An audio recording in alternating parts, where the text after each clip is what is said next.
इसलिए हमने अपने समाज में भी प्यार से रहना। जैसे आपको कोई गाली दे देता है, कोई बात नहीं, आपके अंदर उतनी ही वापस गाली देने की फिर अंदर से कसक होती है, तो फिर तो भी आप भक्त नहीं बने, अभी आप में साधुता आई नहीं है। कबीर साहब कहते हैं आवत गाली एक है उल्टा हो अनेक, और कह कबीर मत उल्टी हो रह जाए एक की एक।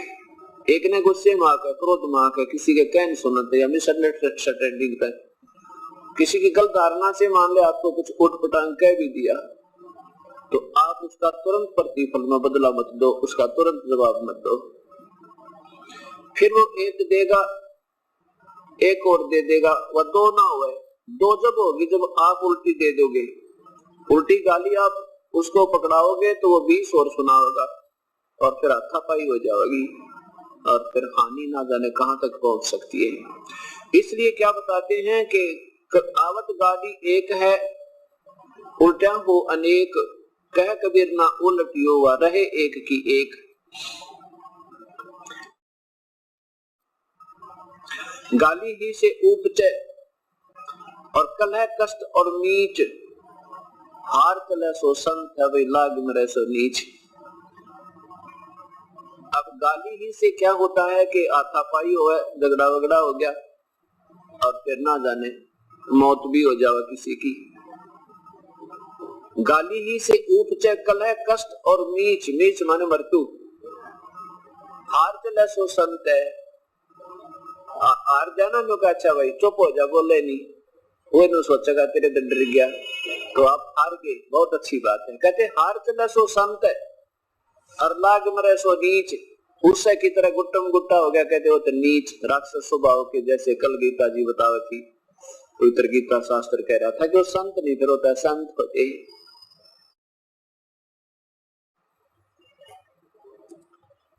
अब हमने अपने संस्कारों को भी पूरा करना है, साथ में अपने अंदर बहुत ज्यादा सुधार लाना है,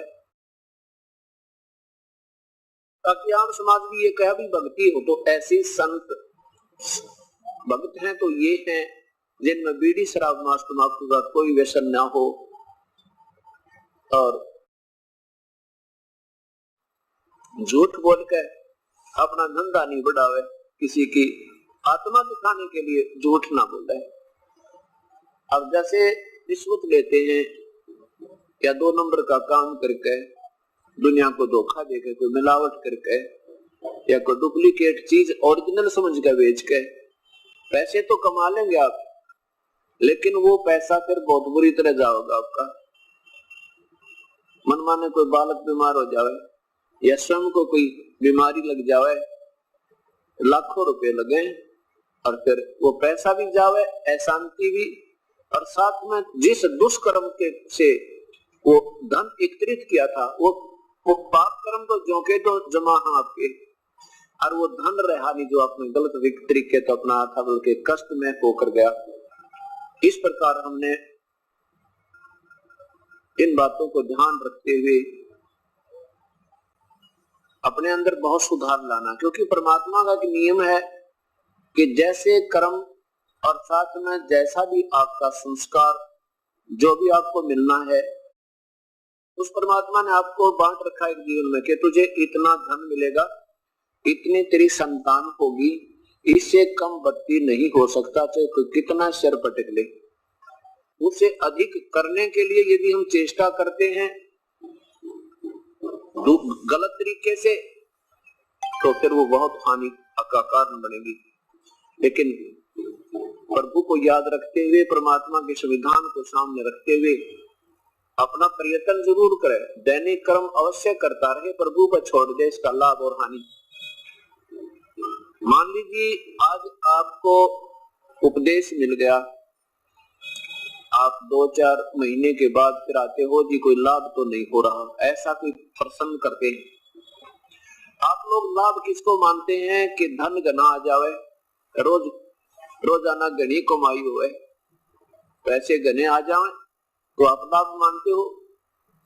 वैसे तो भक्ति मार्ग में जब आप सही मैच्योर हो जाओगे ना, जैसे कल बताया था, वो किसान की तरह ज्ञान योग युक्त हो जाओगे, फिर ये चीज कौन चाहो तुम धन घना आ गया थोड़ा, फिर तो न सोचोगे आज सिमरन कम होया या ज्यादा, आज मेरा भक्ति का वो क्यों एक अंग रह गया जो मैं नहीं कर पाया, ये दुख होने लग जाएगा आपको। फिर भी ये परमात्मा वो पूर्ण ब्रह्म है, परमेश्वर पूर्ण ब्रह्म, कबीर साहब सतपुरुष, ये वो शक्ति है कि हमारे भाग से ज्यादा भी दे देगा और अच्छे तरीके से दे देगा। आपने 2 नंबर का काम करना भी नहीं पड़ेगा, विश्वास रखना अपने मालिक पे। अब जैसे